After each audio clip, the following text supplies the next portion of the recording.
Welcome to the Cool Grandpa Podcast. I'm excited for you guys to join Tyler Gildin and myself for an interesting conversation about his grandfathers and especially about his grandfather Herb, who was the subject of a documentary called The Starfish. Now, just to give you a little bit of a tease about what we're going to talk about, The Starfish is based on Tyler's grandfather Herb. As a young boy, Herb and his older sisters barely escaped Germany prior to the outbreak of World War II in Europe. They made it to Sweden, where they stayed with complete strangers for a while. Then they eventually immigrated through Russia, through Japan, and made it to the United States just prior to the outbreak of the war in the Pacific. So, fascinating story there. And what we do is Tyler and I just dive right in, and immediately you're going to hear us talking about his grandpa Kenny and the relationship that he had with that grandfather. And then we start to transition over into talking about Grandpa Herb, his life story, the impact of, strangers and organizations that they had no connection with prior to Herb and his family needing to get out of Germany. What I want you guys to do is to make sure that you check out the show notes at the end of this. Look for The Starfish. It's a great documentary that's easily accessible on most of the major streaming platforms. After this, what I'd like you to do is gather your family around and check out the documentary. You're going to really enjoy it.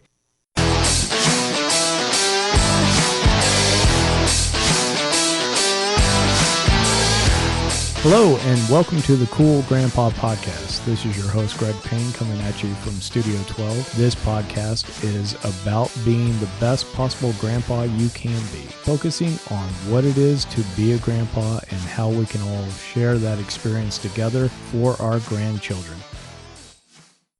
And my grandfathers both have had tremendous impacts on me throughout my life. My grandfather, Kenny, my mom's father, is one of those just always fighting for something. He's just very, what's the word? I guess he's someone who he wears many hats. He likes to be the head of the temple. He loves to be the head of the JCC. He, right now living in Florida, he is the president of his street in his community. He likes to always hold these types of leadership roles. And it's not just because, he necessarily needs the power. I think he genuinely enjoys responsibility and being the guy people can rely on. So I think that's something I always have looked up to from his end. Yeah, definitely, because you get that, that sense of serving, right? Because I do some volunteer work with our local sheriff's office. I mean, it's definitely not the same scale of being the president of the street and everything else. The president of the street, it might be the same scale. It honestly might be. But it's that idea of like, okay, I'm going to step into this. I'm going to be, volunteering. It is just kind of a thing that you do. Yeah, so. I think it's volunteering. It's service. It's giving back. He does a lot of charity work as well. He's on as many boards as pair of dice. He's sure. He's on as many boards as possible. I don't know what that analogy, but I just came up with that. But yeah, so that's, he was always and is somebody I've looked up to, and also has just a great sense of humor. He's a dirty grandpa, I'd say. He definitely has some jokes that cross the line. Yeah, well, I mean, that's part of the deal with being a grandpa, right? Is if you don't have stuff where it's like, hey, don't tell grandma and don't tell your mom this, then you're probably not doing your job. Right. What's the point? Yeah, no, he's definitely, he taught me, I always joke that he taught me how to tell time. And that's because he would give me the old, elbow, hey, check out 3:00, check out, the girl at 6:00. So that was one of my jokes that my grandfather taught me how to tell time. Oh, yeah. So what was some of the earliest memories you have of the grandfathers? Right. So my grandpa Kenny, who we've been speaking about first, was a dentist. He was my local dentist in my town. So that was always something where that was kind of cool. A lot of people knew who he was. Oh, you're Kenny Berman's grandson. And that was pretty cool. And then my other grandfather, Herb, who was passed and I did the documentary on, he also, ran a family business and was somebody, if I ever went to the business, it was, oh, you're Herb's grandson, or, you're Billy's son. And, Billy's my dad who worked with him. So I always felt, that they both had this high, esteem and respect that I always admired.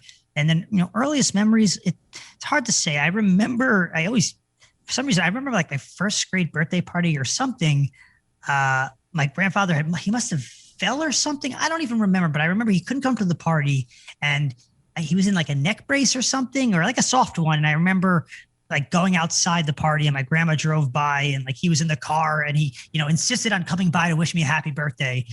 Even though he couldn't come inside because I guess he wasn't walking or whatever it was. And for some reason that always stands out to me. I don't know if it was my first grade or kindergarten. I have no idea. I just remember that we had a Power Ranger at the party. That much I remember. It was at like some play place and a Power Ranger was there and my grandpa drove by to wish me a happy birthday. And that made me happy. That definitely kind of sticking in your mind, maybe a little bit like, grandpa's playing hurt, so to speak. Hey, he could have laid it up. He could have come by the next day, whatever. But Tyler's birthday, I'm going to show up. I'm going to make an appearance anyway. Yeah, no, that was definitely, clearly it stuck with me because I'm sure if I would have told him about that 2 years ago, he'd say, sure, whatever you say, right. Kid. I don't remember. Well, and that's one of the amazing things too, when I'm talking with grandparents and then talking with people about their grandparents is so many of these little things that grandpas do are almost, let's say, almost like throwaway kind of activities. Like if you went back, for example, talk to your grandfather about it, he'd be like, I did that with you.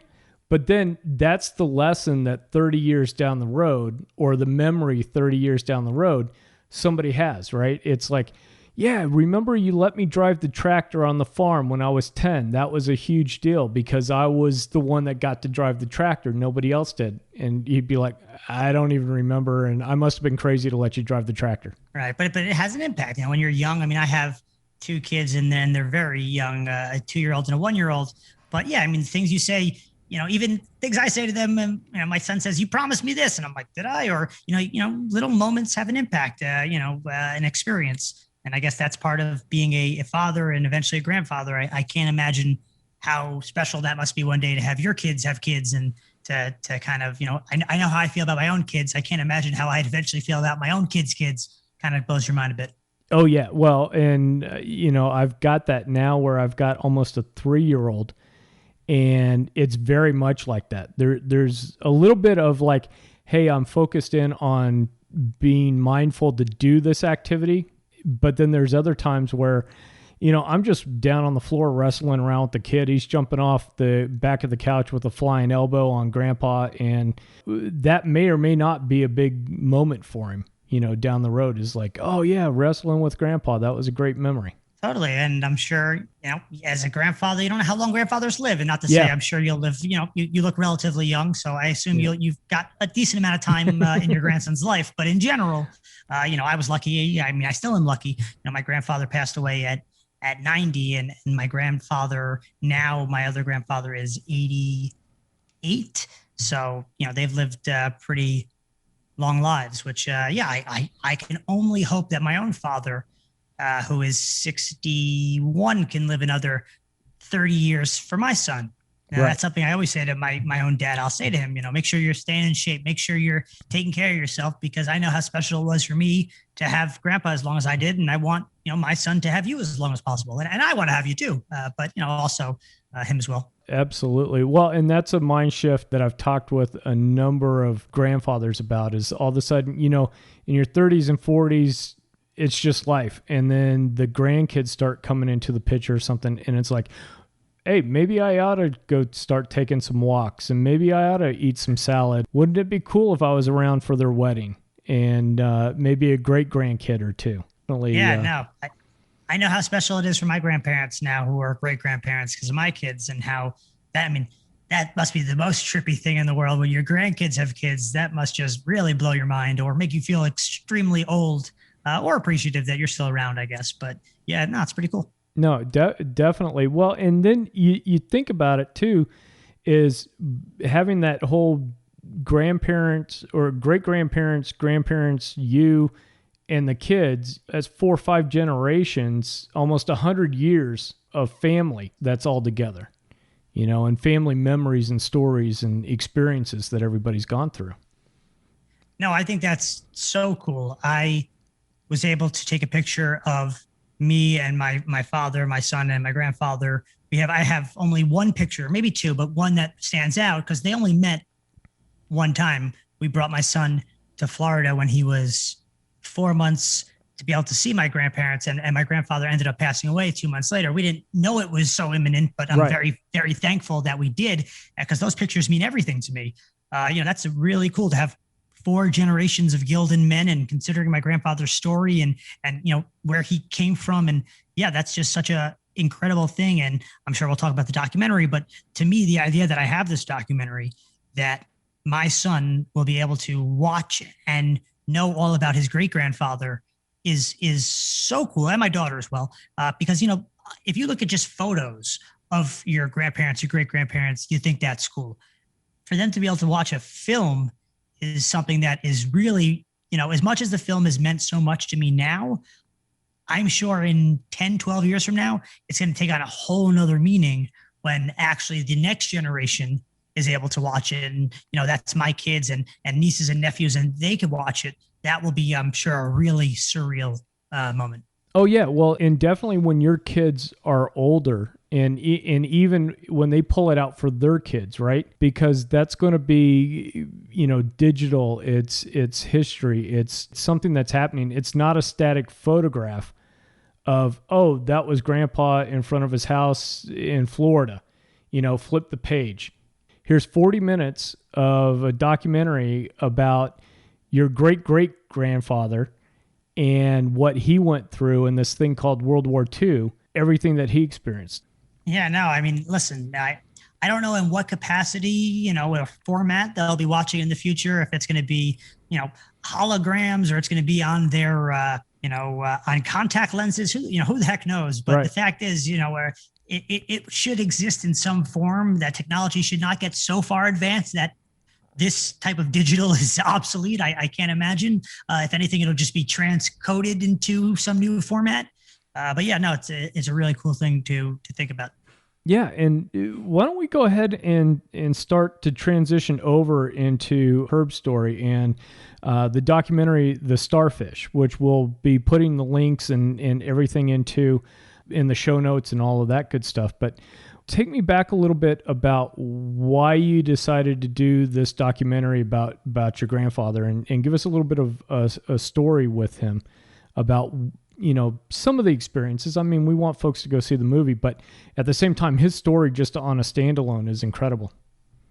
Sure. Yeah. Well, I guess for anyone who hasn't seen it, the film, The Starfish, is essentially about my grandfather, Herb Gildin, when he was 10 years old, along with his sisters, Margaret and Seal, who were 12 and 14. They were growing up in Landsberg, Germany in 1939 as Jews, and things were starting to really start to take a turn for the worse. Through the organization HIAS, the Hebrew Immigrant Aid Society, were able to essentially leave Germany to go live with 3 non-Jewish families in Sweden to escape the Nazis, where they stayed for 2 years before ultimately making a long, incredible journey to the U.S. And reconnecting with their family. And it took my grandfather pretty much most of his lifetime to ever really talk about it, leading to eventually a reunion 60 years later. So it's pretty special, and it has a lot of different themes throughout the film based on the different chapters and journeys he went through. But what really, I guess, spurred the whole thing for me was when his sister Seal, his older sister, passed away in February of 2017. At the funeral, my grandfather gave a eulogy, and I had never really heard my grandfather talk about his time in Germany. I always knew that, he had been in Germany and Sweden, but it really, my grandfather was somebody who was not nostalgic. He was not a storyteller. He was someone who was very business focused on the future, focused on you. You'd have a conversation with him and he spoke more about you and listened than he spoke. He was really one of those type of people.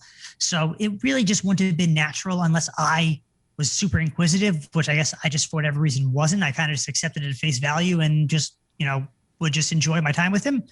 But hearing him in his eulogy speak about some of the stuff they went through and just how important his sister was to him, I immediately left there. And I said to my siblings in the car, I was like, I work in video production. I have these capabilities and resources. How have I never sat Grandpa down and spoke to him about his story?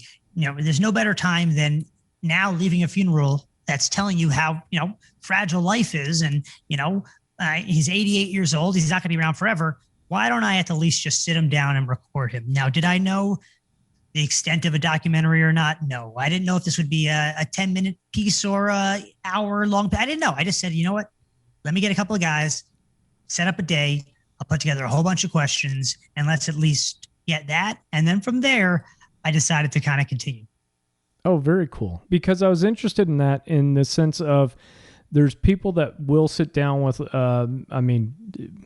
our day, it was tape recorder, right? Let's sit down with a tape recorder and talk to Grandpa. And, it's a 45-minute conversation over coffee after dinner or something like that. So coming in with the resources that you had and then being able to coax out this story from him, because my sense is that was probably what started it. My sense is as you got going with it, that there were more and more layers and more questions that started to come up with your discussions. Of course. And I also started to realize just, the more he spoke about his, sister, Seal, and really both of his sisters. And I just realized I wanted to get a bigger picture than just from my grandfather. And unfortunately, both his sisters had passed, but I figured maybe I should speak to the daughters of his sisters to get their perspective. And what I started to realize was, my grandfather during all this time was 10 years old to 12 years old. So his memory is only going to be, he was the baby. So I'm sure there were things that were always just hidden from him because it was like, okay, don't let her find out, like, let's keep him happy. Right. And opposed to his older sister, Seal, who went through all this when she was 14 to 16, that's a major difference than a 10 to 12-year-old to 14, 16-year-old. She really had to be the mother. She really, was privy to information that I'm sure that my grandfather wasn't. So it was interesting to hear. Listen, I wish I had taken on this project while she was still alive. I wish and I would have loved to have sat down with her. Unfortunately, I didn't. But, from her daughter, I was able to at least get a lot of those stories that she had been telling her own daughter her last couple of years of life. I guess she was feeling a bit more nostalgic and had passed down some stories to her. So I was able to, I couldn't get him straight from the source, but to get him at least through her daughter was important. And it also just showed a second generation of involvement. I was the third generation telling the story. It was about the first generation. You got to hear a bit about the impact from the second generation, and it's being told, through a production done by the third generation. My cousin Alex, who's my first cousin, was also a producer on it. He was there with me the first day and several of the interview shoots. So, it was kind of cool that it became a multi-generational type of production. That's incredible. And one of the things that struck me too with the documentary, like you were saying, is that the older sisters really had to mother and bring your grandfather along because of that age group. And we think about the stresses and everything that they were under because they were probably much more aware, just being older, of what's going on than your grandfather was. But it was incredible about how they were always taking care of him and looking after him. I think he was with one family in Sweden, didn't quite get along with them, didn't quite, things didn't quite work out. Was it Seal? Yep. Stepped in and kind of, helped get him to another family and worked that part out. Yeah, well, I think it was probably a combination of her and I think Hayas, the organization. But either way, Seal was okay, let me go over and make sure my brother's not crying. Because, at the end of the day, he's a 10-year-old boy. So, a 10-year-old in a family that, had no siblings. And I think, he described it as he lived in an attic. And listen, I'll never know what exactly it was like because even his own memory probably won't speak to exactly. But from his point of view, they weren't necessarily, bad people. They just I mean, listen, they must have been nice enough to take in a young Jewish boy by himself. It just might have been a fact that they didn't speak any German, and they didn't have any kids, and they really didn't know what to do with him. They took him out of kindness, but like ultimately weren't probably the best people for him. Right. So I like to give them some benefit of the doubt that they probably were good people. They probably weren't the right fit for this 10-year-old boy going through what he's going through. Oh yeah, absolutely. And I didn't necessarily mean to imply that they were bad folks, yeah, but no, and the film doesn't either. So I think that's important. Yeah. Well, but I think it's also important. There's a lesson in there that could be that you may not be the right fit for helping somebody out, but just by helping out, you get somebody out of a bad situation so that they can then get to a better situation. Oh, for sure. I mean, like, I wish I could, figure out who that family was. I really, there doesn't seem to be a record of it, but yeah, because at the end of the day, had they not initially volunteered, maybe my grandfather isn't able to get out of Germany. So yeah, I think those people are heroes in themselves as well. But it was really the Silo family that then took him in, that I think, took this sad, frail young German kid and made him a relatively happy Swedish kid. So I think he definitely felt a lot of gratitude and appreciation for the Silo family. No, absolutely. And, one of the things too that I think just really struck home with me is not just getting to Sweden, but then the trek across Russia and then going through Japan right before Pearl Harbor and right before the U.S. entered into the war. That the fact that they got out on a Japanese ship and made it to the West Coast right before. I mean, geez, how fortunate, lucky, whatever you want to call it, that you can be that they didn't, to your point in the movie, they didn't end up interned in Japan, because who knows what would have happened at that point. Yeah, I mean, it's funny. I mean, funny is the wrong word, but like at some points, I almost feel like the way that the film almost hits, like he like just skirts out on all these big things. It almost like, it reminds me somewhat of, I mean, it's not the best comparison, but almost like the movie Forrest Gump, how he's like stuck in all these like big, like U.S. history things like he just happens to be in. It's almost like my grandfather somehow, like he just missed all these big things. Like he was really so fortunate to be somehow one step ahead, where it could have gone wrong so many different ways. And I think that also speaks to the title of the film and the theme of the Starfish and making a difference to one person and the impact that can have. But yeah, I mean, that's what's really so special about his story, is that in so many different ways could have gone wrong. And, his resiliency, his sister's resiliency, the good fortune, some luck, hayas, these families. I mean, that they were able to all get out and then live relatively successful lives. It's pretty amazing.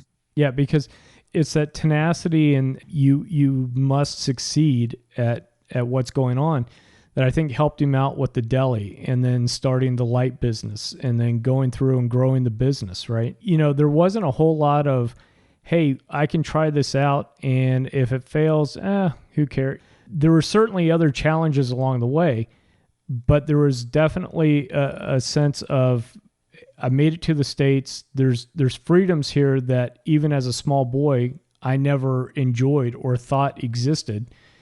And then, hey, I'm working hard. If we work hard, these things will happen. We can get a payoff on this. Yeah, I think that's, my grandfather was somebody who was I think that's a part of the reason why I never spoke about his story, was he was more of like, okay, I don't want to be defined by that. I want to be, I'm Herb Gildin, the American, and I'm going to be the businessman, and I'm going to have a family. And, I think that was important for him to build stability and growth, having grown up the way he did without, any of that. I think that was important for him. And, he didn't want to look back. He wanted to look forward. He wanted to build. He wanted to make a new legacy for himself and his family. And he did. So he really was able to live the American dream.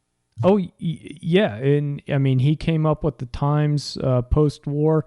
And, that attitude of not standing out or not feeling like you're unique, I think is something that is almost universal from a lot of the people that were born in those 20s, 30s, that when the world went through hard times, and those hard times may be different, but even talking with my grandfather or talking with other people from that World War II generation, not a lot of those guys talk an awful lot about what they went through as being anything unique. It was like, yeah, we made it through the Depression and we did this and we did that. And then here's what I've built with my family, and here's what we've gone forward with. So there's not a lot of, I don't know, celebration's not the right word, but I guess maybe staying on that idea of, hey, I was lucky to have the circumstances and make it through the way I did. It was just much more of a, yeah, this is something that happened,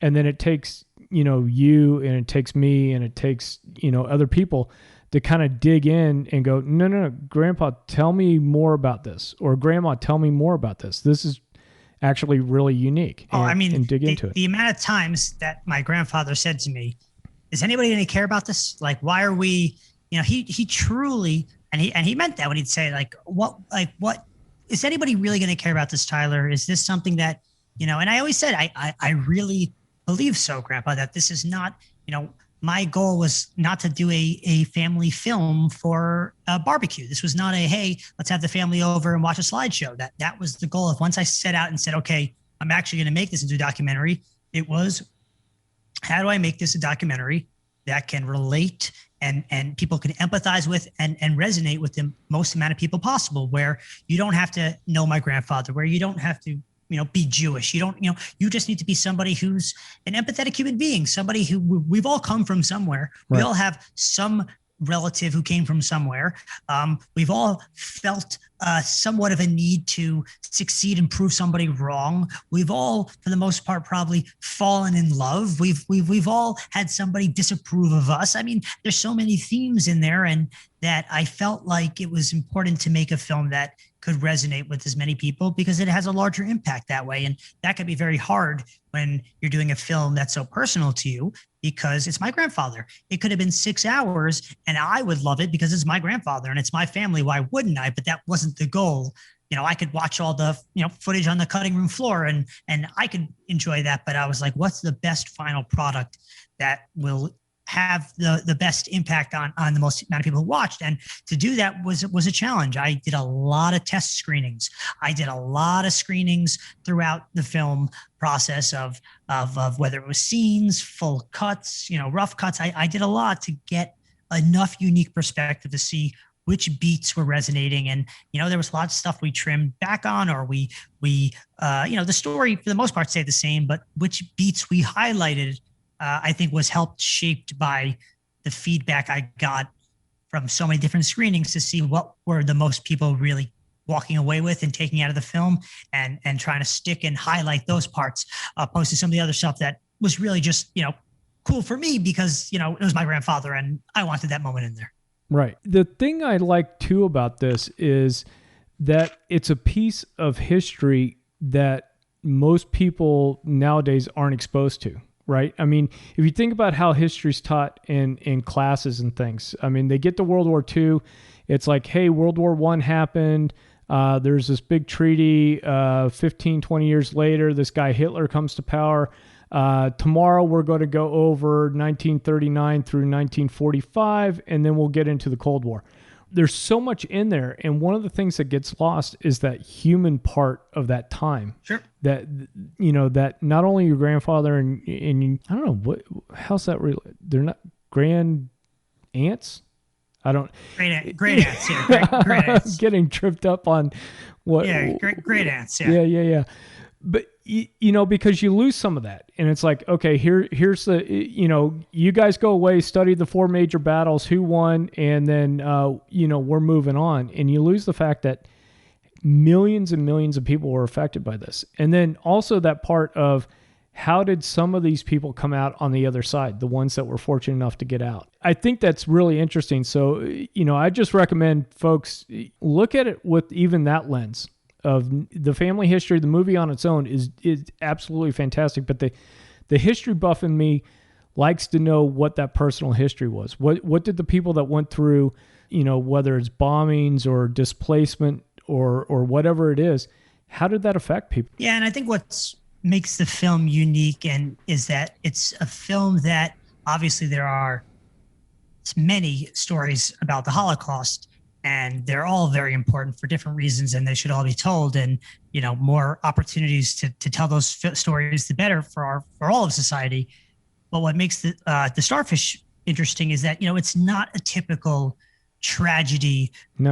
Holocaust story. And I almost sometimes feel like awkward calling it a Holocaust story. It's like a Holocaust adjacent story. It's basically a man's life that was shifted by what was going on in the Holocaust that caused him to have to leave his home, travel with his sisters, live with another family, and his long journey to the US and what he ended up becoming. But I think that's what makes the film also, special and unique as well, is that it's something different from the Holocaust genre, where it's a feel good story. At the end of the day, it's a feel good story. It's a story about perseverance and the American dream, and the idea that making a difference, anybody can make a difference, and whether it's a small gesture or a large gesture, that you can't save everybody, but if you could save one person, what's that impact over the course of 60, 70, 80 years?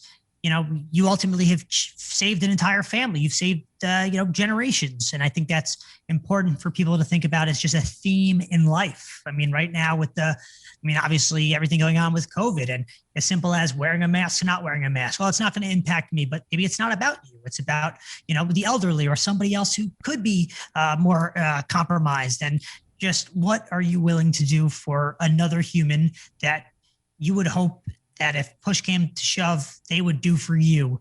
I think those are just important things to think about. And that's timely. That's not necessarily a period piece. That's throughout life.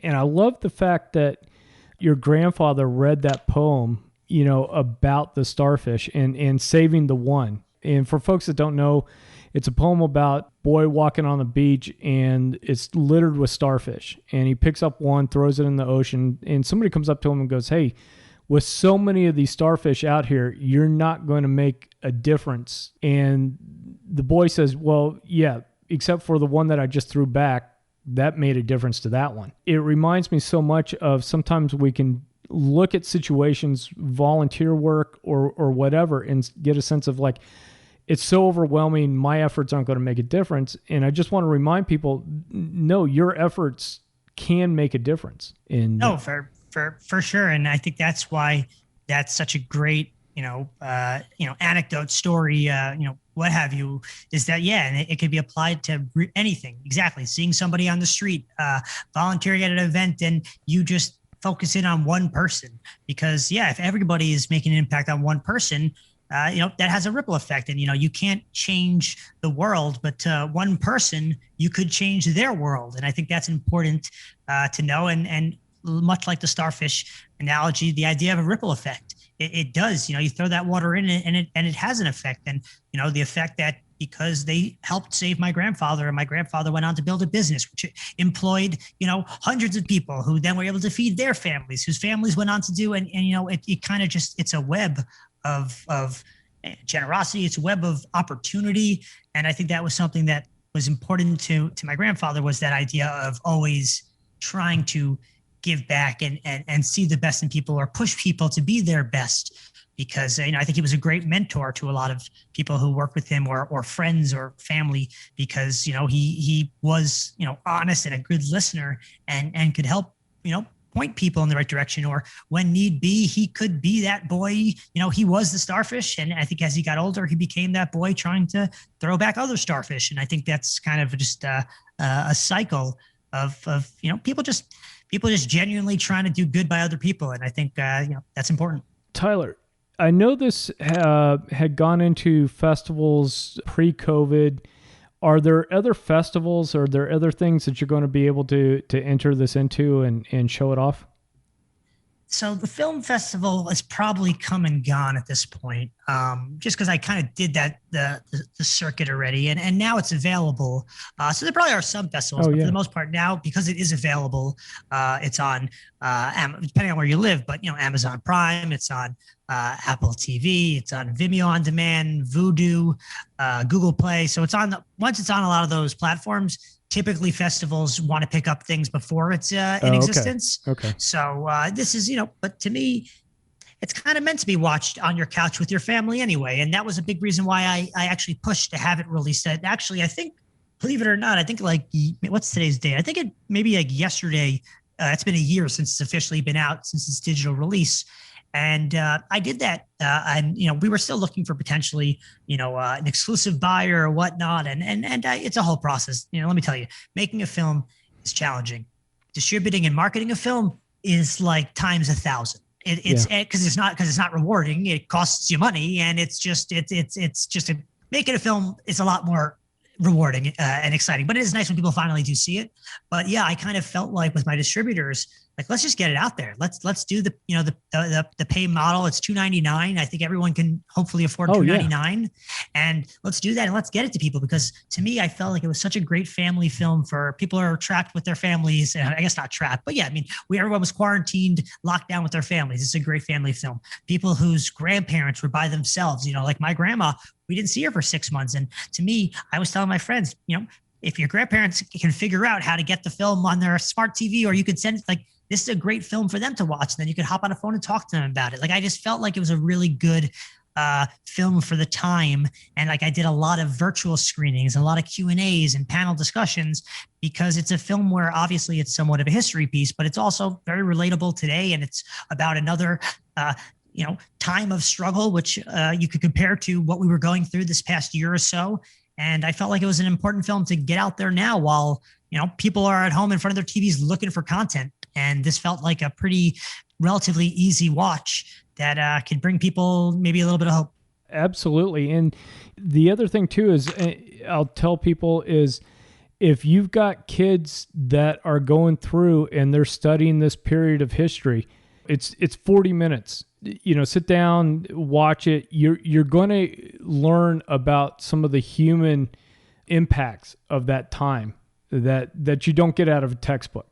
And it's right there. And it's a great movie. My wife and I sat there, watched it, both thoroughly enjoyed it.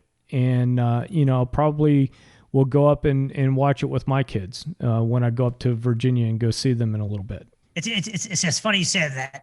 It's definitely, I'd love to, and these aren't metrics I have, but I'd love to know the repeat watches, because so many people have said to me, I want my kids to see it, or, I want to watch it again with my kids, or I sent it to tell my kids to watch it, that it's, it has that, multi-generational family appeal, where that seems to be a theme that I've heard from a lot of people of like, I can't wait, to watch so my kids are home for the holidays or whatnot, or when I go visit them. So that means a lot. I appreciate that. Now, as we start to kind of wrap things up, one question I'd like to hear is what your thoughts are as far as people, sitting down and talking with grandparents and recording. Not everybody's going to make a documentary, but with the technology and everything out there, what's some advice? What do you have suggestions to say to people that want to capture some of this family history? Go do it. It's a no-brainer. I'd say almost every Q&A or panel or festival discussion, someone's asked the question, and I've said, what are you waiting for? We live in a time now where, granted, obviously it might be hard to see your grandparents right now because of COVID and whatnot, but even, Zoom. A lot of grandparents, my kids Zoom with their great grandparents, almost every other day during dinner. And it's amazing. I would have never thought before this time that my grandmas would figure out Zoom, but people figure things out when they have to. It's the only way they can see their grandkids and their great grandkids. But yeah, my advice would be, we all walk around with recording devices all day. We spend a lot of our time on them, looking at, things that probably waste our time. And you could use those things for a huge resource and just record. You could just do audio, you could do video, you could do whatever it is, but there's no reason why you shouldn't. If you have a grandparent who has a story to tell, say, grandma, grandpa, let's just sit down and, you don't want to be on camera? Fine. I'm just going to put the phone on record and just sit it next to you. It's virtually a tape recorder, and let's just sit and have a conversation. Because I think that's one of those things that I can't tell you how many people have said to me, oh, I wish I did that when my grandparents were here. And you really can so easily. And you don't have to do a full documentary. You don't have to do anything with it. You could just say, I'm just going to download it, save it on a Dropbox file or save it on a Google Drive or whatnot. And one day I'm just going to be happy I have it. I used to, and I still to an extent, I used to save voice messages from my grandparents on my phone. And I've actually heard a lot of people who do this, like any really nice voice message they've saved. And that's what you'd be essentially doing. You'd just be recording your grandparents' voice and their story. And maybe you do nothing with it. Maybe you just put it on a drive somewhere, forget about it. But then maybe 10, 20 years from now, when your kid or whoever wants to know something, you go, wait, I have a recording of grandma talking about this. I just think it's a no-brainer that more people should do it. And also just because it's also nice for your grandparents to have the opportunity to, spend that time with you and feel like they spend their whole life, listening to you. You should sit back and hear their story and what they're going through. Most of the time it's, how was your day today? And, our grandparents ask us all about us, but, how many times did you really sit and ask your grandparents how they were feeling? Or about what it was like when they were a child. So, and also they come from a period of time that, times are changing. Technology is so different. And sometimes you hear stories from your grandparents. You're like, how did you exist without navigation? How did you, the simple things we take for granted? My grandpa made the reference at one of the screenings, how these days, if you took a 10-year-old, a 12-year-old and a 14-year-old, and you said, put them on the train to go to Manhattan by themselves, you'd say, no, I don't want to do that. Yet in that day and age, they went from, Sweden through Russia to Japan on a boat to see all this as 10, 12, 14-year-olds. It's just, it really is, it blows your mind when you think about some of the things that were able to be accomplished without some of the resources and technology that we completely take for granted. I mean, I can't get anywhere without navigation, and that wasn't a thing. No, that's awesome advice. To your point, so many times, we're always telling grandpa and grandma about what we want for our birthday, how our day's going, how all this is, and being able to spend that little bit of time and, hey, tell me about how you went to elementary school. Tell me about your first job. Tell me about, your first boyfriend. Tell me about, how did these things go? And just having that phone recorder or however that setup is, because it may not impact you immediately, but it may impact your kids or your grandkids when they want to know, what was great grandma like? What was, your grandfather like? So that's awesome advice. And folks, the movie is The Starfish. We're going to put links to it in the show notes, so be sure to check that out. Tyler, thank you so much for being on the Cool Grandpa podcast. Love the work that you put out there. So thank you. I appreciate. I'm glad for the opportunity, and you seem like a cool grandpa. So I don't know if that's the goal of the episode, is to be told you're a cool grandpa. But I think I will give you the validation. Like you seem like a pretty cool grandpa. Oh, thank you. Wow, what a great conversation with Tyler. Absolutely loved connecting with him, learning more about his grandfather, Herb, in The Starfish, as well as those early conversations we had about Kenny. What I would love for you guys to do is to send me an email at greg@cool-grandpa.com. Let me know what your big takeaway was from this conversation. My big takeaway is that I don't have to solve every problem. I don't have to solve all aspects of a given problem. But if I focus on helping one person or a small part of that problem, that becomes significant in and of itself. Be sure to send me an email. Let me know what you thought was impactful for you. Until we talk again, remember to stay cool. Thank you for listening to the Cool Grandpa Podcast. If you've enjoyed this episode, please do me a favor and share it with a friend. That's the best way you can help us to expand our community, as well as get the news out about how valuable grandpas are in the lives of those kids. If you'd like to leave me a comment or shoot me a potential topic for this podcast, please go to www.cool-grandpa.us. Look for the comments tab, fill it out, hit submit. It's as easy as that. Until next time, remember to stay cool.